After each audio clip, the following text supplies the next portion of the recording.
Good evening, ladies and gentlemen, and welcome to the Wall of Power Radio Hour. It is Whistleblower Week in Washington, D.C. this week, and we have a patriotic whistleblower on who paid the price for doing the right thing. John Kiriakou is a Greek-American author, journalist, and a retired CIA intelligence officer. He was the senior investigator for the Senate Foreign Relations Committee and a consultant for ABC News.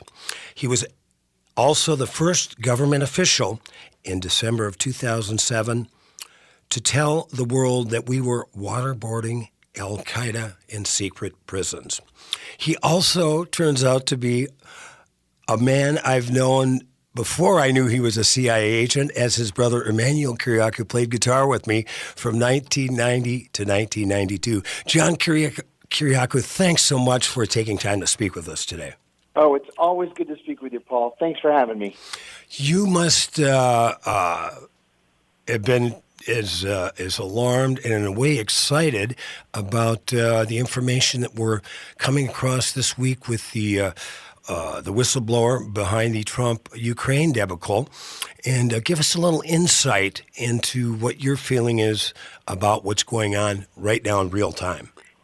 Well, I am excited, but maybe not for the same reason that most Americans are excited, or many Americans are excited. I'm excited because all of the mainstream media outlets are using the word whistleblower freely. They're not putting it on the screen with quotation marks around it, as they did in my case.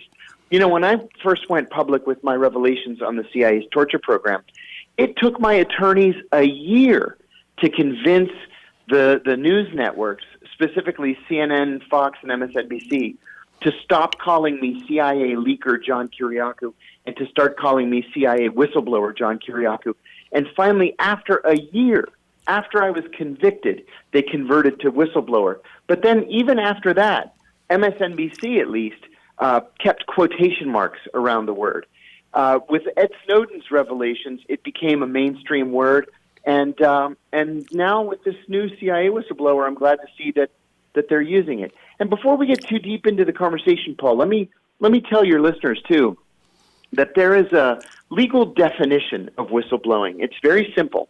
It's bringing to light any evidence of waste, fraud, abuse, illegality, or threats to the public health or public safety. A whistleblower's motivation is irrelevant. If he meets those other requirements, he's a whistleblower. Well, you did what, 3 years in federal prison for 23 months. What? Yeah, a long time. It is. John, tell we've had you on twice before, but it was a couple of years ago. So we have new listeners that have been listening to the Wall and Power Radio Hour. And for those that heard the first couple of shows and would like to be refreshed about your history, tell the people out there in Wall and Power Radio Hour land how you became a CIA agent and your motivations for doing that. Sure. I was in graduate school at George Washington University here in Washington, and I was taking a class called The Psychology of Leadership, in which we had to, as an assignment, we had to shadow our bosses for a week and write a psychological evaluation about them. I was working at a labor union at the time, the United Food and Commercial Workers Union, and my boss was nuts, and I was actually a little bit afraid of him. He was one of these old-school union organizers. He had his back broken by scabs in a strike. One of these old school guys. And so I'm shadowing him. And at one point in the middle of the week, we had an argument, and I called him a racist, which he was. And he got so angry, he set a stance and he put his fists up. And I actually recoiled. I remember recoiling because I thought, oh, here it comes. But instead of punching me, he blurts out, "My penis is bigger than yours." And I looked at him and I said, "I quit. You're nuts," and I quit. And I walked out. Well, I wrote this up in my paper and I gave it back to my professor. And a week later, he sent me the paper back and gave me an A, and then wrote in the margin, "Please see me after class." Wow. So I went to see him after class.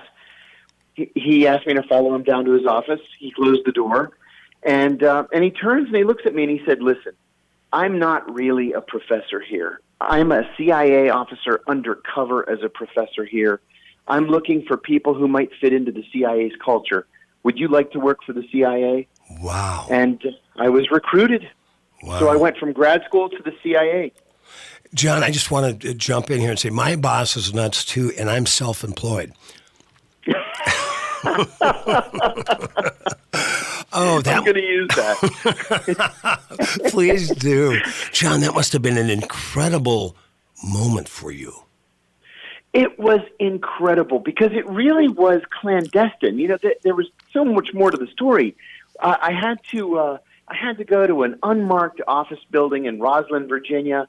I was interviewed by a guy who never told me his name. And then I had to go to an unmarked building in Vienna, Virginia. I was interviewed by a psychologist, a psychiatrist, and an anthropologist. They asked me crazy questions like, describe your relationship with your mother, or have you ever betrayed a friendship, or was your father the disciplinarian in the family? And then they told me to go into the next room and give them some hair, some piss, and some blood, and next thing I knew, I was in. Man, oh man, oh man. Now, did they tell you while you're going through these preliminary procedures before you became a bona fide CIA agent not to tell anybody what you're doing? Yeah, I couldn't tell anybody. And I said, listen, I'm going to have to tell my wife because I had gotten engaged the year earlier and I got married during the process, and they said, tell your wife, but don't tell anybody else. Wow. And I didn't. Well, you know, John, I remember the night, and I believe it was December 2007, when you came out and said that we were illegally waterboarding Al-Qaeda prisoners overseas. And I was watching I believe I saw it on ABC News, and I saw your picture, and with your name, John Kiriakou, I go, oh my God, that's Emmanuel's brother. I met you, John, at Emmanuel's wedding in Newcastle, Pennsylvania, along with your lovely family, and it blew my mind. It was a crazy day. To tell you the truth, I thought that I was just sort of stating the obvious. Mm-hmm. I didn't expect it to be this major international story. I was the front page of every newspaper, every major newspaper in the world the next day, and it opened up a Pandora's box that I've never been able to get closed again. Let's go back to, because the stories you told on the last couple of shows were so phenomenal. So what was your first mission as a CIA operative?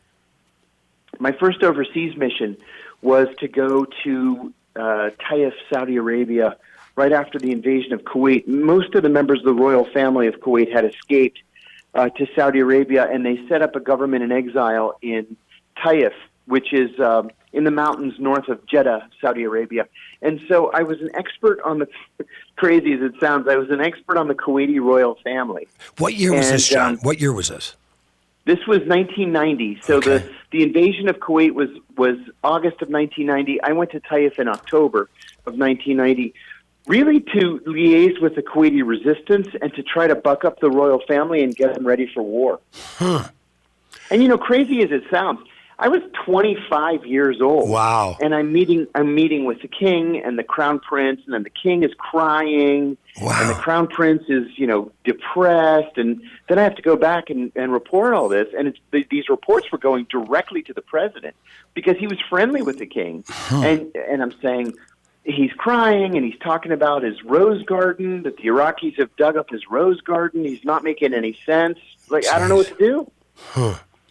So I tried to befriend the man and try to calm him and say, look, you know I'm young, but I'm telling you, it's not unusual for countries to go to war. It's highly unusual for countries to go to war with us. Right. We've made a commitment that we're going to liberate this country. And I had to keep repeating it as a mantra to all of these royal family members. They were just despondent. Wow. And I said, no, we're going to get you your country back. Just hang on. Did they know you were working with the CIA, or did you have to have a cover while you were doing that? I had a light cover just for travel purposes, but they knew I was CIA. I went out there as a CIA officer. Did you feel on your first mission, and I know, and we're going to talk about that, Al-Qaeda number 3, that you personally arrested in bed in the middle of the night, and in a few other capers you were a part of. But when you first got into it, you're 25 years old, you must have been, in a way, kind of fearless. I mean, I would think you'd have to be. You know, the only other person who ever asked me that question was my mom. And it's a good question. And the truth is, Paul, that you are so busy and you are so focused on the mission that you're really not thinking of being afraid. You're not thinking of the danger. I can get into more detail when we talk about Al-Qaeda in Pakistan. But, you know, looking back, I think to myself, what was I, insane? Like, I should have been frightened. I should have been worried about my safety. I'll tell you a story if we have time. Yeah, let's wait for the second part. I just want to jump in here, bet. John, because we've only got about 20 seconds left in this segment on the Wall of Power Radio Hour. But your mother was an absolute delight. She reminded me of my mother. And I got to be able to hump your dad's equipment. He was a great piano player.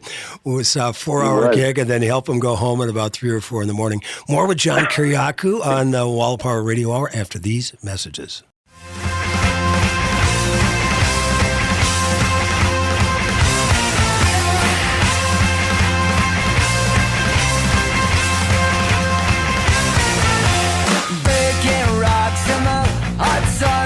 I fought the law, and the law won. I fought the law, and the law won. I needed money 'cause I had none. I fought the law, and the law won. Welcome back to the Wall of Power Radio Hour. This is your host, Paul Metza. My guest for the whole show tonight, retired CIA operative John Kiriakou. John, at the end of the last segment, you were talking about what it took in terms of being fearless to get into the whole CIA world. Tell us more about that. Through an awful lot of training, right? I mean, when I first went into operations, the CIA sent me to their training facility in the South. It's colloquially known as the farm. And in the handgun, I took handgun courses and explosives courses and counter-terrorist driving courses. In the handgun course, the instructor, in the very first meeting, he said, does anybody here not own a gun? And I put my hand up, and I looked around, and I was the only one whose hand was up. And he said, you don't own a gun? And I said, truth be told, I've never actually touched a gun. Incredible. And he said, oh, my God. He says, okay, we're going to start at the beginning. Well, 8 weeks later, I was decorated for marksmanship. Incredible. I had a knack for it, just a natural ability, and I actually went into competitive skeet shooting. I was so good. But I had... That's incredible. I had good teachers, and then they moved you from there into explosives, and then from explosives into lots and lots of driving courses. So when you go overseas... Let's hear about these driving courses. Yeah, they send you out to the desert north of Las Vegas, and you start in small towns, you move to cities, and you do these exercises on ranges that the CIA either owns or contracts, and you're crashing through roadblocks, and you're crashing through well, I probably shouldn't say exactly what you're crashing through, but you crash through a lot of stuff. Right. To the point where I actually got injured and I had to have my knee replaced. But this is serious crashing, right? I guess so. And yeah, I've got the nasty scars to prove it. And then they send you out to the desert in Nevada to do the counterterrorism part. So they teach you how to, drive in sand and drive over dunes and how to get out of a dirt road village when somebody's trying to kill you. And, you internalize it, Paul, and it becomes a normal part of your way of living. And so you're overseas in these dangerous areas, or in some cases, what are called denied areas, places where Americans aren't really supposed to be, and you're driving like a normal person because you know that if it hits the fan in one split second, you're going to fall back on your training and you're going to be able to get out of there. Now, I have to think, though, when you're over in the States training, knowing nobody, no bad guys were chasing you, driving through the dunes, driving really fast, doing the sharp turns, must have been kind of fun for a little bit. Yeah, it's fun, except you do a lot of vomiting. Like, when it's not your turn to drive anymore. Yeah, it's not your turn to drive anymore, so you get in the back seat while your buddy can drive, and boy, the windows better be open. It's like sounds like something in the 70s when I was coming home from rock concerts. But anyway, so you get all this training. So how long does the training routine last? Well, it depends. If you go into operations as soon as they hire you, it lasts about 18 months. Okay, for the rest of us, it lasted about a year. Yeah, it's a long time. I didn't need the whole CIA 101 course because I had already been in the CIA as an analyst for 7 years before I switched to counterterrorism operations. So I knew what the CIA did. I knew who did what and what offices handled what issues. I didn't need to do all that stuff. I just needed the hands-on operational training. And I'm glad I did because when I finally got to Pakistan, it saved my life. Let's talk a little bit because that's an incredible story. You've got a couple incredible stories concerning handguns and bad guys. But so what was, as a CIA analyst, what did that entail? Yeah, it's pretty simple. You become the expert, the U.S. government's leading expert on an issue. And you sit in a cubicle in Langley, Virginia, and think the big thoughts, and you write papers for the president, the secretaries of state and defense, the national security advisor, and then you sort of jet around the world as your expertise is needed. Wow. I had the curse of speaking Arabic, and so I was rarely needed in London and Paris and Rome. I was usually needed in Yemen and Sudan and lovely vacation destinations like that. When did you learn to speak Arabic? The CIA taught me to speak Arabic. Let's see. I started in 1993. I did a year at the CIA language school, and then I went to Tunis to learn Gulf dialect Arabic, and then I spent 2 years in Bahrain. As it's a little tiny country in the Persian Gulf, just off the coast of Saudi Arabia. Same size and same population as Pittsburgh. And I was the head of the U.S. Embassy's economic section there. Well, it must have kind of worked for you being a Greek American with kind of olive skin and dark hair. You kind of had some of those qualities of those people. So blending in I have was the easier. ability to blend in. Yeah, I could blend in a lot of places around the world. So when did you start being the analyst, and how long did that take before the counter-terrorism? Well, I started as an analyst, and I did that. Let's see, from 1990 to 97. I went into the counterterrorism operational training in 97 through 98, and then I was in Greece from 98 to 2000, doing counterterrorism operations, and that was trial by fire, or I should say baptism by fire, because people don't realize or didn't realize at the time, Greece was one of the most dangerous places in the world to be an official American. We spent more money on security and counterterrorism in Athens than we spent in Beirut. There was a group called Revolutionary Organization 17 November, which had killed our station chief, 2 of our defense attachés, a couple of soldiers.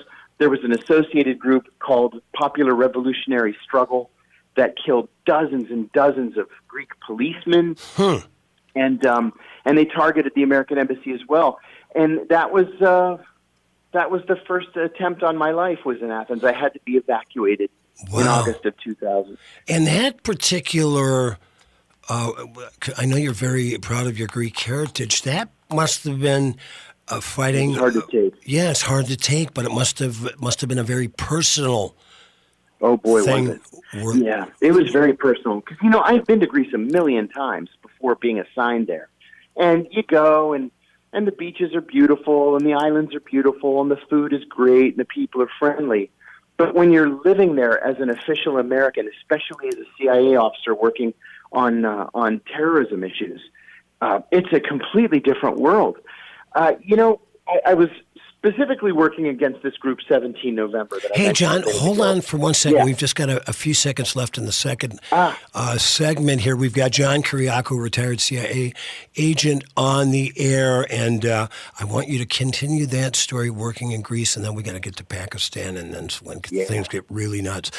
John Kiriakou, I'm Paul Metz on the Wall of Power Radio Hour. Back in a bit. Wall of Power Radio Hour.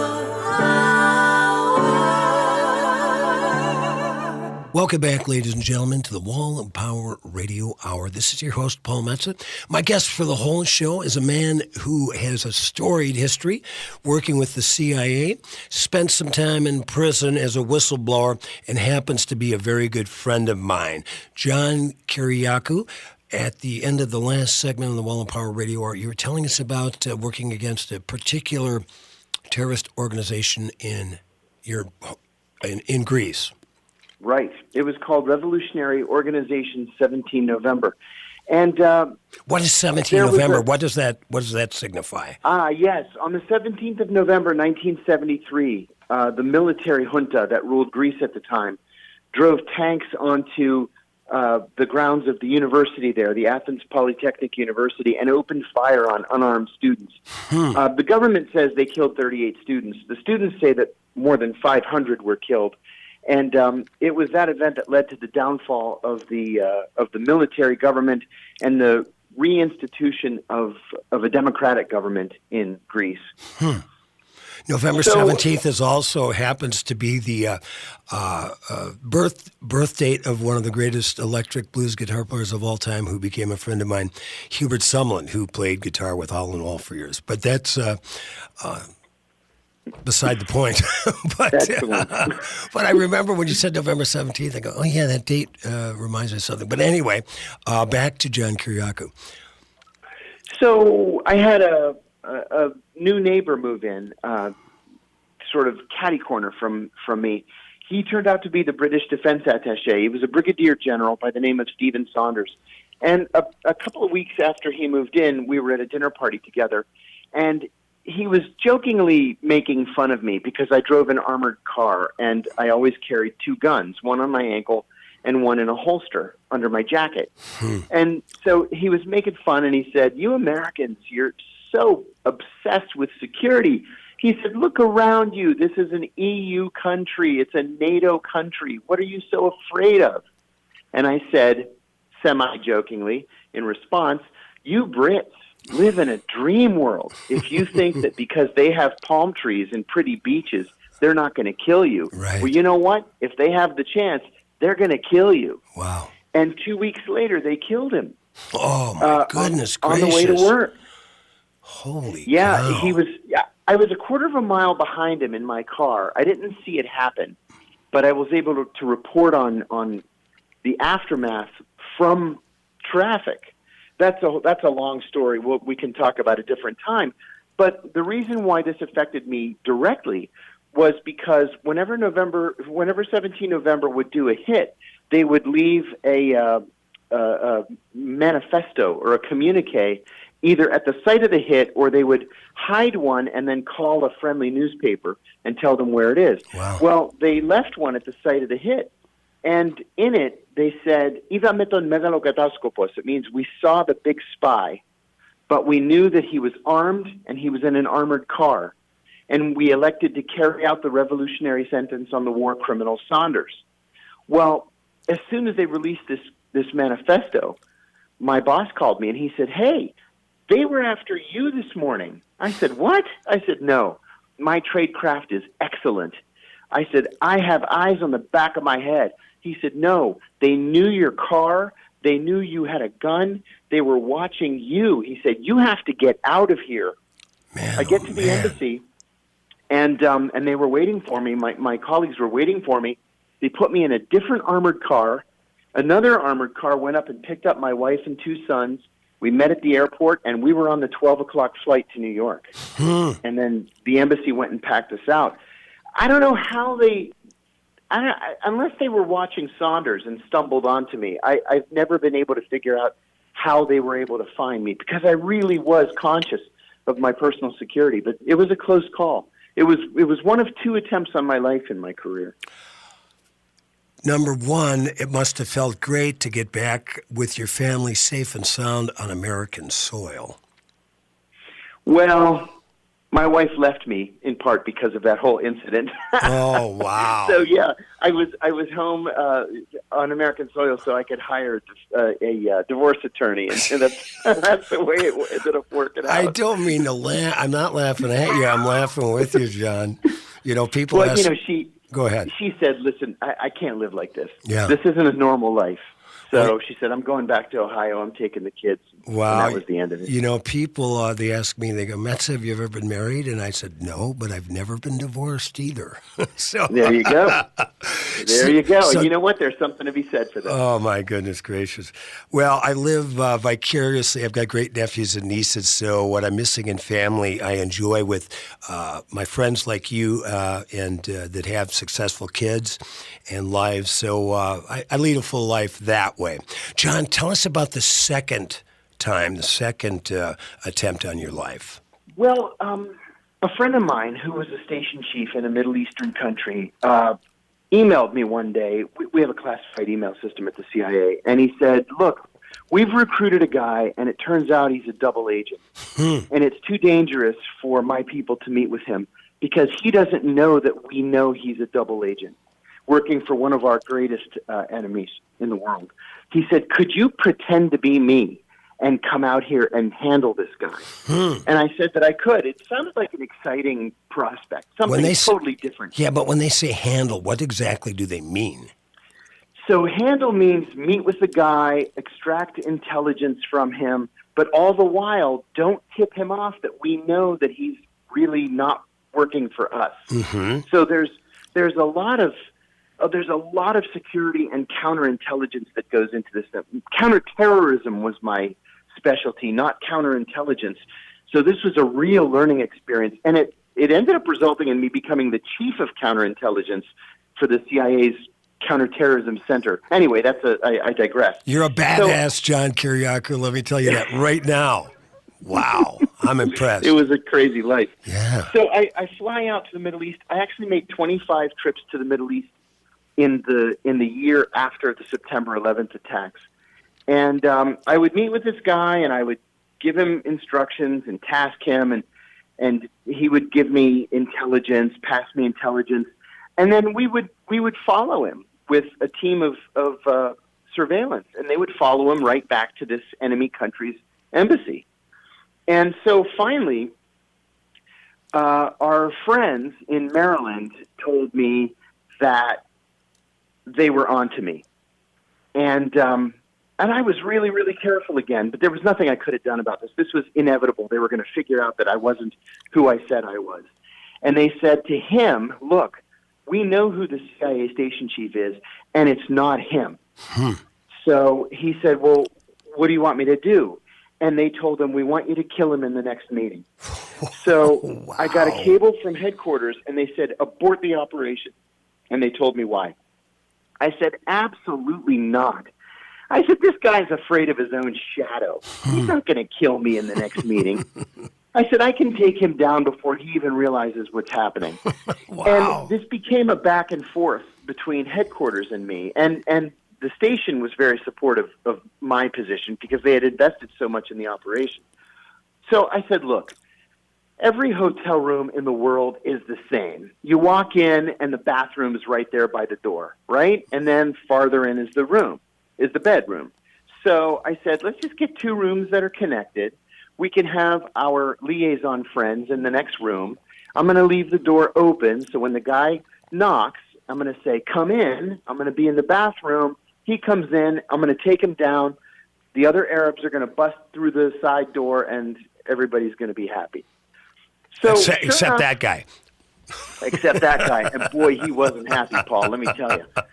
So sure enough, this enemy country, they have 6 officers doing surveillance in the lobby. We had 4 doing surveillance in the lobby, so they're all staring at each other down there. And he comes up to the room and he knocks on the door, and I said, "Come in." And he comes in, and I dart out of the bathroom and I just tackle him and I take him down. I wrestle the gun away from him. He was trying to get the gun out of his waistband, but I got the gun, and my Arab colleagues came in from the side. And I'm sitting on this guy, and he's swearing at me. And I said, "Did you think I was so stupid? Did you think I was such an amateur that I didn't know that you were coming here tonight to kill me?" I said, "What's the matter with you? Shame on you. Show some respect." Do you know who you're talking to? He's like, "I'm going to kill you. I'm going to kill your family." And I was like, yeah. So my Arab colleagues gave him a shot, and he was out. We wrapped him up in a sheet. We had an ambulance waiting. We took him out the back door as a dead body, because people die in hotels every day. Sure. And what you do is you just wrap him up, you put him on a gurney, and you take him out the back. Right. That's what we did. Well, when he woke up, he was tied to a chair and cuffed behind his back in the chair in this country's intelligence service. And I said, "Now it's time for you to start talking." And so the enemy country, they never figured out what happened to him. Wow. Because they were all down in the lobby waiting for him to come back out after he killed me. And he never came back out. Incredible. John Kiriakou, this is so... You describe these stories in such detail. I could see them in my mind's eye, and it's like, man, there's got to be... I hope you're working on the film script for your life, because this is really... The funny thing, Paul, what a tough industry. I sold the rights to it 3 different times, to Universal, 20th Century Fox, and Paramount, and all 3 let it lapse because they said that there was so much detail and there were so many stories that they just couldn't cram it into 2 hours. Wow. Well, you've got to, yeah, I'm sure. Well, it should be, I'm being serious here. You should think Netflix, with these series, that, 6, 8, 10 episodes. I mean, it's incredible. Yeah, thank you. John, before we get to the last segment here, we got about a minute and a half left. Tell people how they can follow you, get your books, et cetera, et cetera. Oh, thanks. Thank you. Yeah, I'm on Facebook and Twitter, John Kiriakou, Kiriakou. Also, johnkiriakou.com. I've got the only existing hardback copies of my first book, which did well. It made number 5 on the New York Times bestsellers list. And there are a lot of great stories in there. That's at johnkiriakou.com. So otherwise, I'm pretty much on all the social platforms. And you have a radio show, too, right? I do, here in the Washington, D.C. area on, 105.5 FM and 1390 AM. It's called Loud and Clear. By the end of the evening, it's also up on iHeartRadio, Spreaker, iTunes, Spotify. Cool. Loud and Clear. You know what, John? I was in Memphis for the Blues Awards, as my buddy Willie Walker was nominated for 5 or 6 Blues Awards, and I was standing on the corner of the Lorraine Motel and talking to this. Yeah, that's a whole show right there. That experience. Yeah, I made that pilgrimage once too. It's incredible. But I was speaking with this gentleman and his girlfriend or wife. He was a guy named Chris Plant. He's a right-wing talk show host in D.C. You ever heard of him? No, I don't know him. Yeah. Anyway, we don't need to give him any more props. More with John Kiriakou after these messages. Let it all go, set it all free. You let the whole wide world see exactly what is going on. Exactly who's looking on.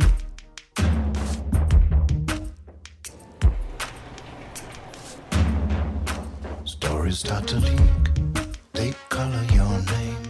Welcome back, ladies and gentlemen, to the Wall of Power Radio Hour. This is your host, Paul Metza. My guest and friend on for the whole night tonight. It's just been a fabulous show. I'm so enjoying enjoying it. Retired CIA operative John Kiriakou. Now, John, you told the story in one of our last shows. We've had you on twice, but it's such a dynamic story.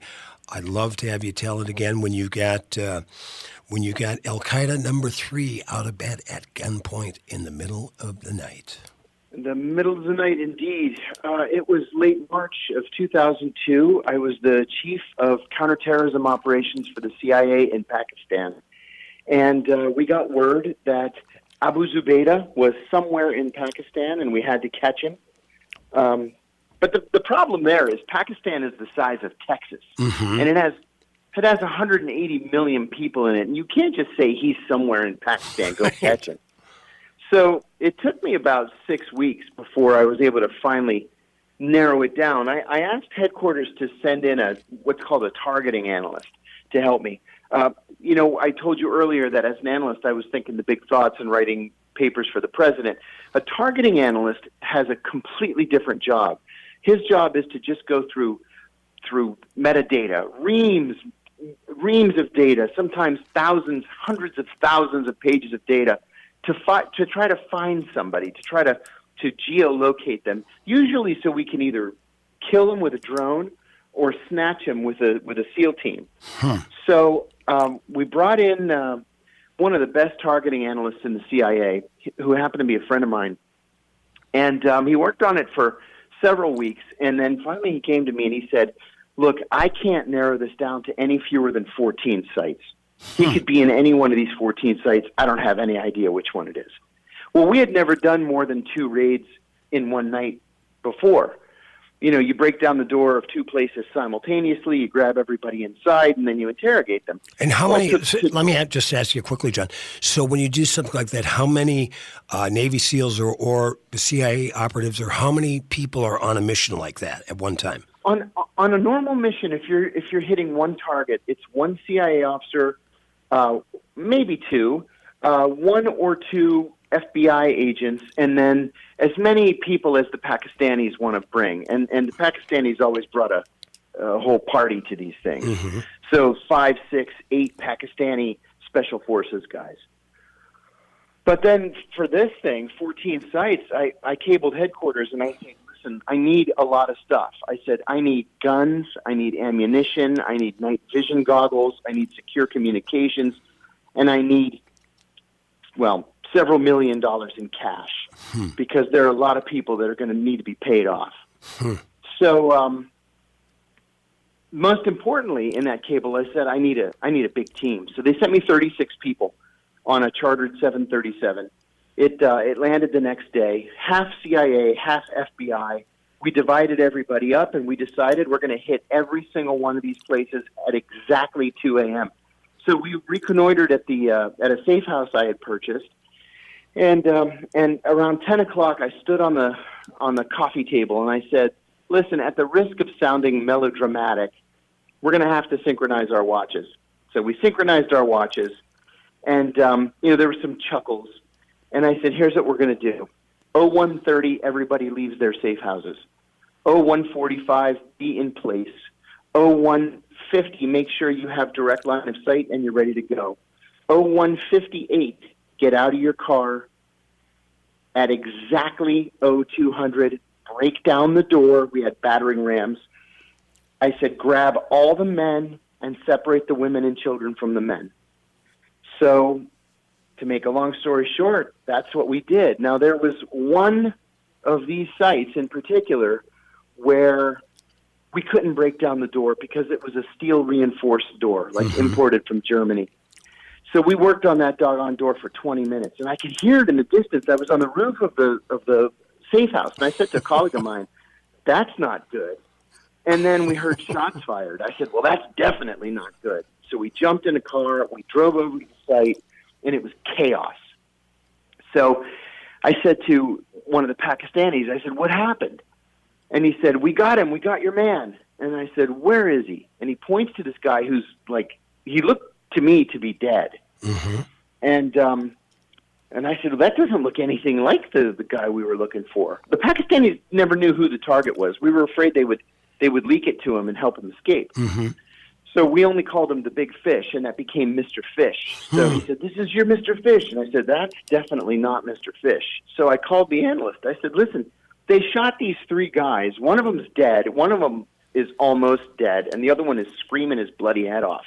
I said, "What do I do?" And he says, "Give me a picture of his eye. I'll run a retinal scan." So I shouted at him, "Istahayunek, open your eyes." But his eyes were rolled back in his head. And like I say, he was so severely wounded. He was really on the brink of death. Right. So I said, he can't open his eyes, and I can't get his eyes open. They're rolled back in his head. So and John, said, we've got about 1 minute left. So tell the story. Just give me a picture of his ear. So I got a picture of his ear, sent it to the embassy. The embassy sent it to headquarters. It was him. We put him on a plane. 2 nights later, he went to a secret site, and he's been locked up ever since. John Kiriakou, that was one of the most incredible stories I've ever heard. And I have to say, after 5.5 years of interviewing great people with great stories on the Wall of Power Radio Hour, you just jumped with that story, the way it was told, to the top of the list, my brother. Oh, thank you, Paul. It's a real pleasure. No, it's been great, John. I want to ask you one question here with the minute we have left. I have a friend of mine that served in the Vietnam War, and when he got back, and he was in the middle of everything, of fighting and all kinds of dangerous stuff, his life back in the States, though he was safe and sound, he missed the thrill. Yeah. Of what he was going through. Have you ever had those sort of feelings? Oh, I still miss the thrill. I think about it every single day. And I resigned from the CIA 15 years ago, and I still think about it every single day. I miss it very much. For all of you out there in the Wall of Power Radio Hour land, check out John Kiriakou, his story, the 20-some months he did in the prison for doing the right thing. He's one of the great American patriots, a really great guy, as you can tell from this interview, intelligent and balls the size of Mexico. John, thank you so much. And it's always great to speak with you. And you have a wonderful weekend, brother. We'll talk to you soon. Fantastic, Paul. Thanks. You too. Thanks for listening to the Wall of Power Radio Hour. This show is produced by Paul Metza, engineered by Brett Johnson, and we'd like to thank our guest, John Kiriakou. What an exciting show it was. I've got a bunch of shows myself coming up, celebrating my 40th anniversary in town, culminating with a big show, Skyway to Hell 40 at the Parkway Theater on December 23rd with a bunch of my favorite musicians. Go to paulmetza.com for more info, and like my dad used to tell me, remember to be kind and make someone happy.